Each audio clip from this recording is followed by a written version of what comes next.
Hello, and welcome back to another video on this channel. So today we are going to be answering the question, how would I judge RuPaul's Drag Race All-Stars 10? The season just finished airing, so if you don't want to hear any spoilers about the season, this video is not for you. Now, let's get into it. So, the first 6 queens who will compete with each other for a place in the semi-finals are Aja, Bosco, Deja Skye, Irene the Alien, Olivia Lux, and Phoenix. In the very first episode of the season, they had to write a verse to the song called Winner, Winner, Chicken Dinner. This song was very heavy metal, and I think only 2 queens perfectly met the assignment. Irene and Aja were the clear top 2 of the week, and I was surprised many people were complaining about Bosco not being in the top 2. I was like, have you watched the show Tamar? No shade to Bosco, she's sickening and I love her and she did do a good job, however she was nowhere near as good as those 2. Honestly, I enjoyed Deja's verse a bit more than Bosco's, however her runway look was probably the weakest, and that's why I kept Bosco high, which leaves Deja Skye, Olivia Lux, and Phoenix safe.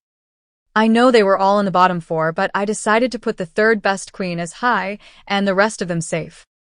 Anyways, Olivia did fine, but she was totally not giving heavy metal, and as for Phoenix, my girl Phoenix, I was rooting for her to do well, but she got in her head, which she admitted.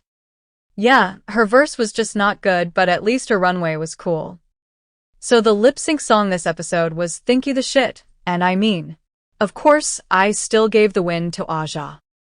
She demolished that lip-sync, and she is definitely one of the best lip-syncers from the whole franchise. Irene tried, but definitely did not do as good.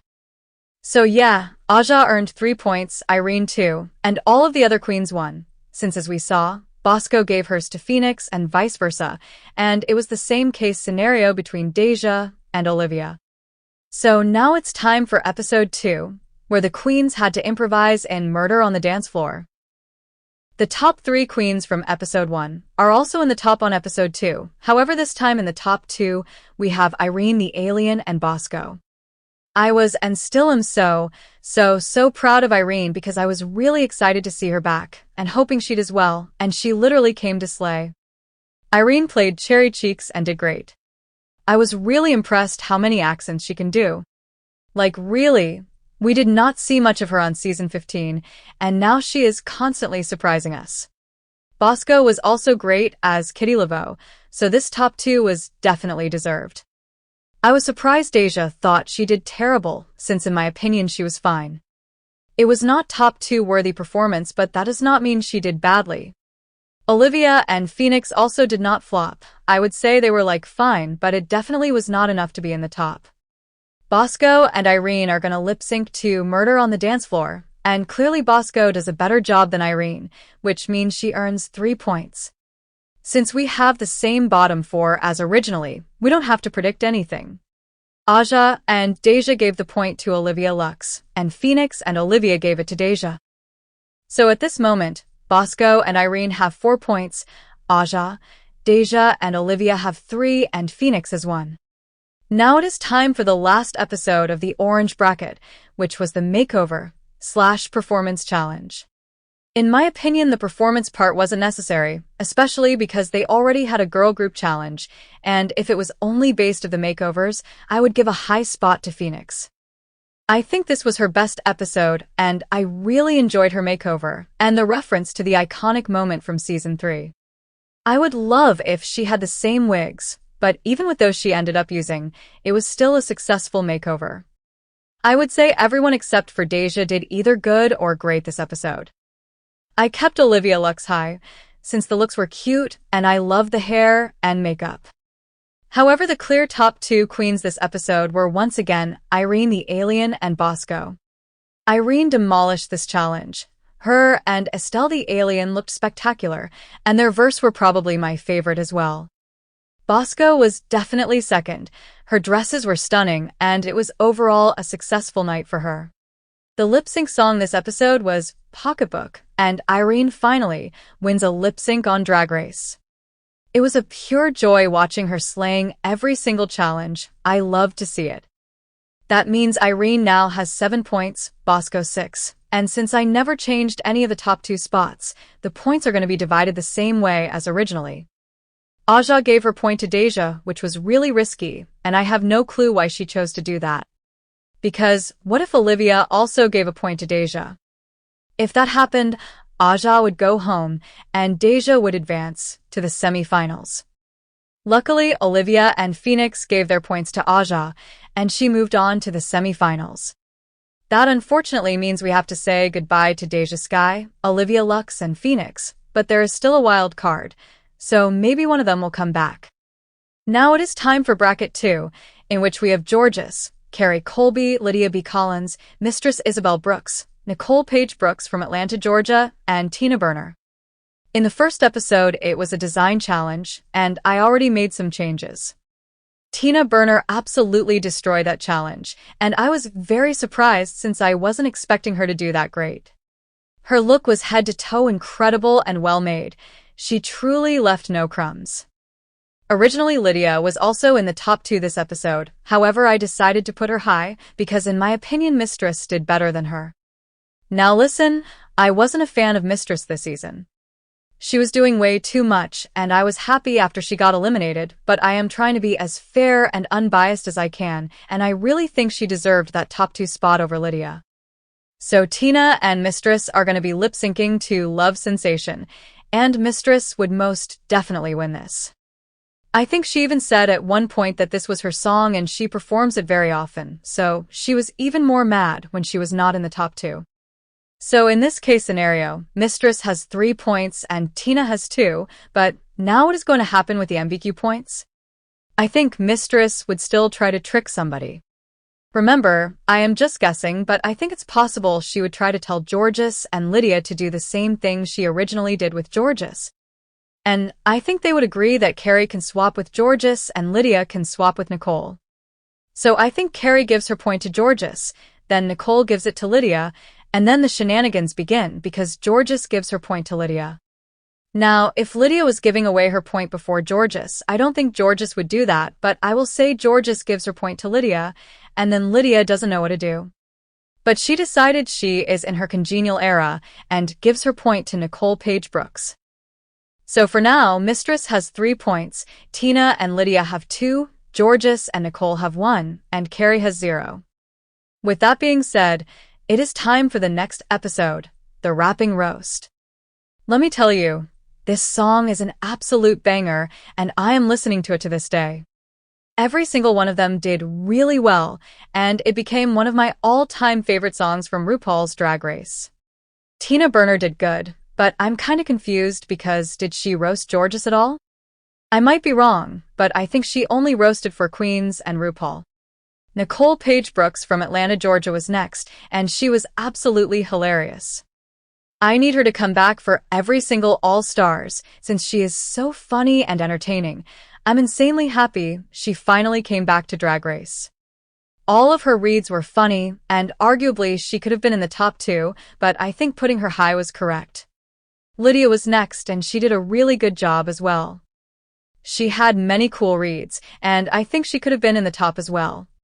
Mistress was next, and I really enjoyed her performance. I enjoyed all of her reads, especially the Nicole one. When she said, "Now moving on to Nicole Paige Brooks, I can't read the bitch, look how Nicole Paige looks." I laughed out loud. Great night for her. Same case scenario with Georges. She was probably my favorite of the night. I like the Alyssa Edwards reference, plus it was really well written, and she is an amazing dancer. I know Megami wrote Georges' lyrics, but that's what happens pretty often, so it wasn't cheating or anything. Last but not least, Carrie Colby. They were supposed to roast each other, and she didn't have much roasting in her lyrics. However, I am absolutely obsessed with her verse, and it's a perfect verse to close the song. So, I basically did not change a single placement this episode. I think this one was judged pretty fairly. Georges and Mistress lip-synced to Hot to Go, and somehow it was a tie. I completely don't agree with that. In my opinion, Georges definitely won the lip-sync, so she earned 3 points and Mistress 2. It is time for an MVQ points, and I think originally Carrie and Lydia agreed to swap, so I think that would also be the case here. I have no clue what Tina and Nicole would do, but I honestly think Nicole would still give it to Carrie and Tina would probably give it to Nicole. So right now, Mistress Isabel Brooks has 5 points, Georges has 4, Lydia has 3, and Carrie, Nicole, and Tina have 2. The last episode of the pink bracket was the Rusical, and as you can see, I decided to put Carrie Colby and Georges in the top 2. Originally, it was Lydia and Georges, and now you probably think I absolutely hate Lydia Collins, which is not true.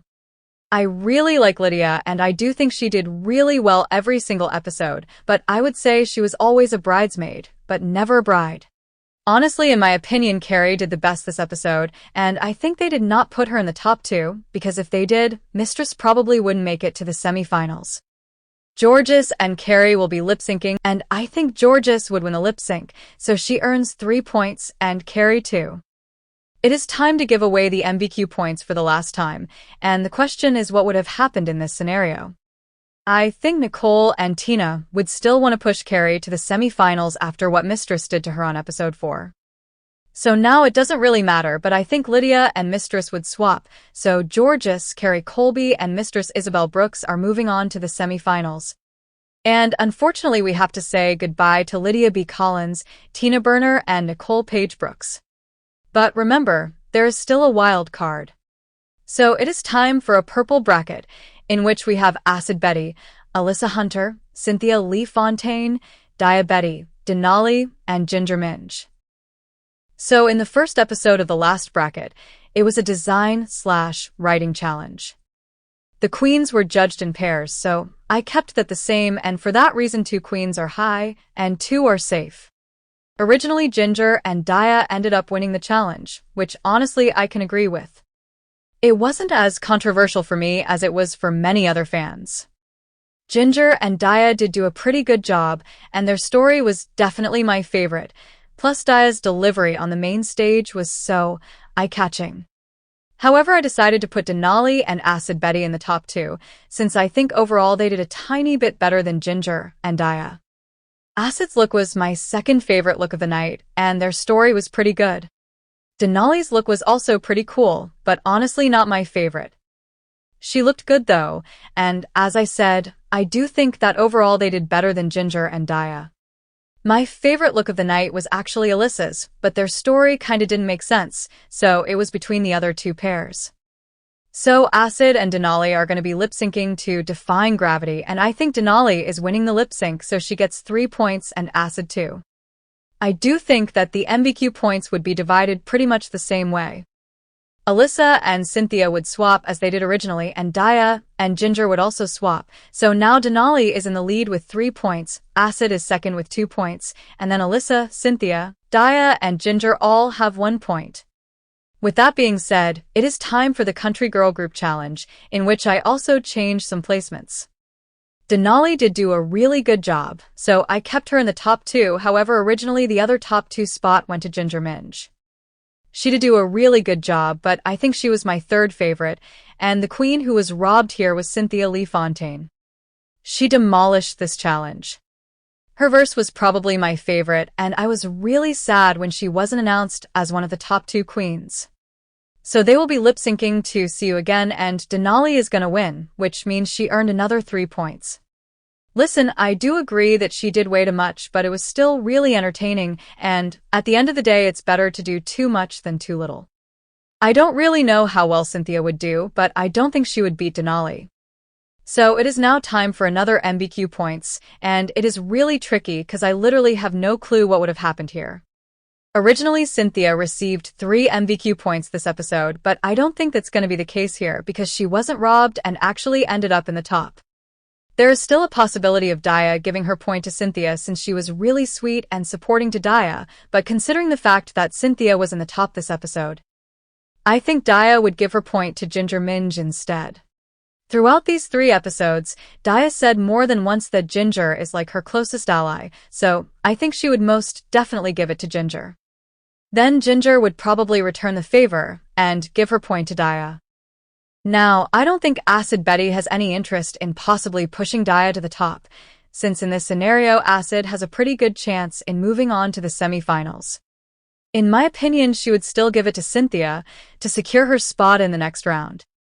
Alyssa Hunter was actually voting fairly every single episode, and she said in Untucked that she is going to give her point to the queen who is the most deserving, and in this scenario, it is Ginger Minj, because she was the third best and was doing well consistently. So now Denali has 6 points, Cynthia has 4, Ginger has 3, Daya and Acid have 2, and Alyssa has 1. The last episode of the Purple Bracket was the Improv Challenge, and here I actually did not change anything.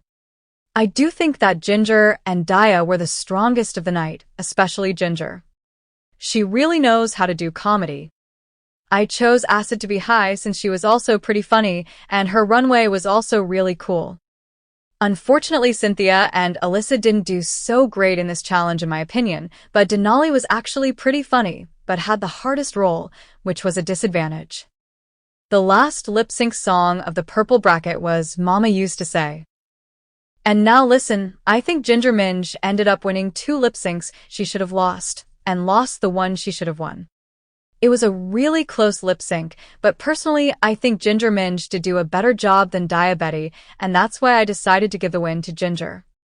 It is time for the last MVQ points, and I think in this case the points would be divided differently than originally. Cynthia would probably still give it to Alyssa, and Denali would probably still give it to Acid, but I think Alyssa and Acid would both give their points to Cynthia to push her into the semifinals.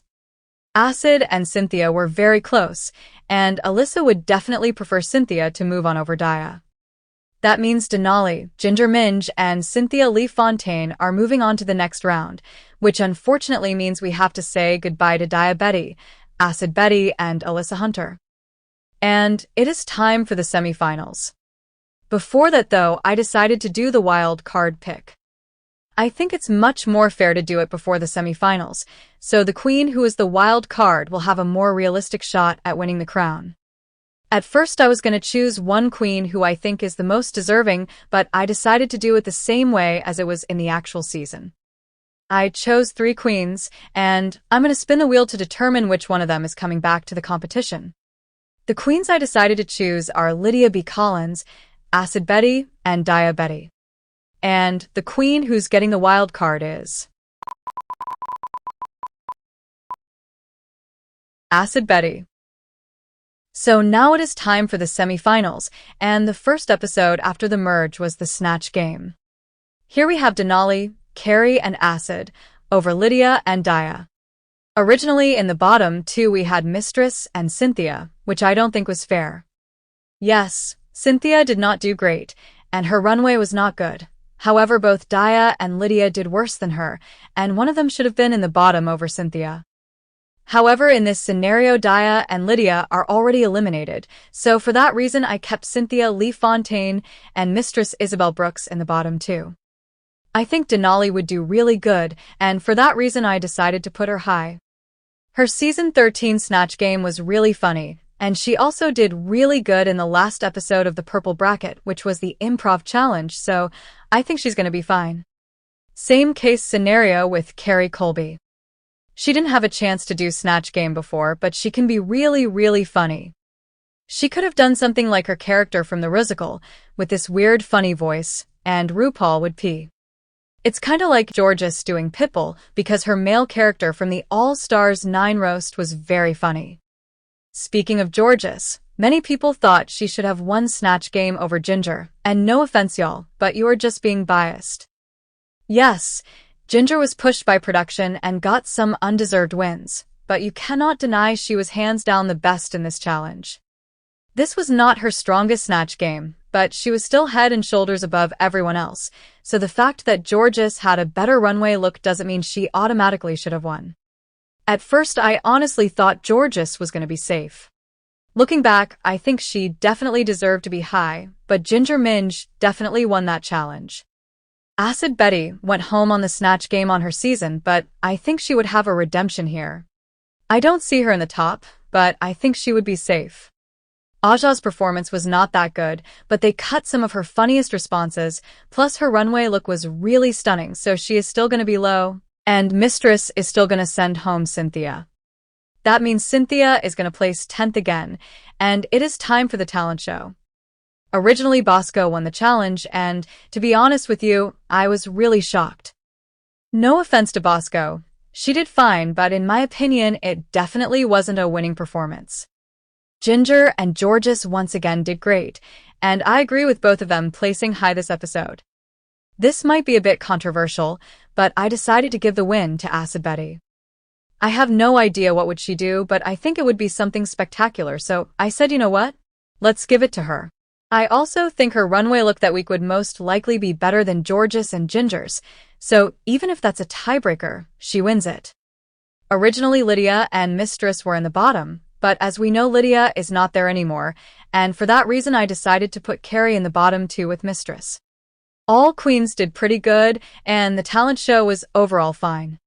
Carrie would probably still do fine, but maybe just slightly worse than those who are safe. Honestly, I think Mistress did fine as well, and it was definitely better than her season 15 talent show, so props to her. But yeah, it still wasn't enough to escape the bottom two, so she's gonna be lip-syncing against Carrie Colby to guess, and to be honest with you guys, I think Carrie is taking it. At this point, Mistress was pretty much done, and to be fair, in the original timeline, neither Mistress or Lydia did great in that lip-sync. Carrie isn't the strongest lip-syncer, but she also isn't a bad lip-syncer, so in my opinion she is gonna win, which means Mistress goes home, and it is time for the lip-sync smackdown for the crown. I don't really know how Acid and Denali would rank the girls. From what we saw, only Irene was a bit strategic, and the rest of them were doing it pretty fairly. I think the ranking would be slightly different, since Carrie just sent Mistress Isabel Brooks home, so I don't see her being last in this scenario. I think the ranking would look like this. So, the very first lip-sync of the night will be between Ginger Minj and Acid Betty. Ginger would probably still be picking the song, and honestly, I think she would win. That means she moves on to the next round, and Acid Betty is sadly eliminated. The second lip-sync will be between Georges and Irene, and no shade to Irene, but Georges is gonna win, which means Irene won't be moving forward. She didn't win the crown, but had a huge redemption. Now it is time for Aja versus Carrie Colby. No matter who's picking the song, I think Aja wins, which means we have to say goodbye to Carrie Colby. Now, between Denali and Bosco, it really depends on who's picking the song, because if it's Bosco, it's over. Many people are saying that Show Me How You Burlesque was the best lip-sync of the night, which I personally don't agree with, but I can't deny Bosco slayed it. So yeah, originally Bosco's ball was chosen, so I'm gonna say it happens again, which means she chooses Show Me How You Burlesque and beats Denali. That means in the final for this time we have Ginger Minj, Georges, Aja, and Bosco. The next lip-sync is going to be between Bosco and Ginger, and based on the edit, Bosco didn't do great in that Raise Your Glass lip-sync. Ginger had definitely a stronger performance, which means she moves on to the final round, and we have to say goodbye to Bosco. Now it's time for Georges versus Aja, and it would be incredibly close, but I gave the win to Georges. Her Shakira lip-sync was probably my favorite of all lip-syncs she did this episode.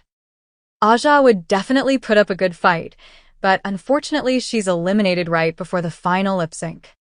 So we have the same top two as originally, and it's time to crown the winner of the season. The winner of RuPaul's Drag Race All-Stars 10 is Ginger Minj. I know many of you are upset right now, but Ginger is definitely a deserving winner. She was heavily favored, but she didn't need it at all, because she could have won on her own. She hands down won the improv challenge and the snatch game, plus arguably she also could have won the talent show and the girl group challenge.